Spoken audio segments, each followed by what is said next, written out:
करणाऱ्या शिक्षकांना, गुरुजींना का पेन्शन नको? 25 वर्ष 30 वर्ष प्रामाणिकपणे इमानदारीद्वारे आमची पिढी घडवण्याचं काम करणाऱ्यांना का नको?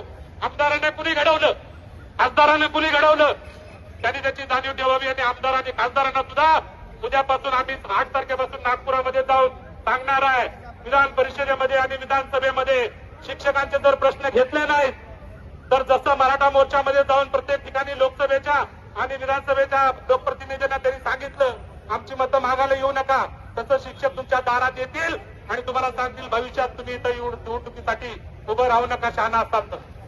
हे देखील आपण आमदारांना सांगणार की नाही? जरा हातवर करून सांगा.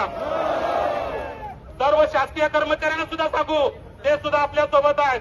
आनंदाची गोष्ट म्हणजे कालच राज्य शासकीय कर्मचाऱ्याचे नेते आपले विश्वास काटकर यांनी कालच्या आपल्या या सगळ्या आंदोलनाच्या भूमिकेला पाठिंबा दिलाय आणि त्या ठिकाणी 9 तारखेपासून बेमुदत साखळी उपोषण नागपूरला ठेवलेलं आहे. आम्ही सगळेजण 9 तारखेला त्या उपोषणात सहभागी होणार आहे. आताच या ठिकाणी सांगितलं होळकर सरांनी आणि आपल्या बाळासाहेब मान्य सरांनी आपले पुढले टप्पे सुद्धा खूप महत्वाचे. त्याच्यानंतरचा दुसरा टप्पा आहे की नागपूरला 9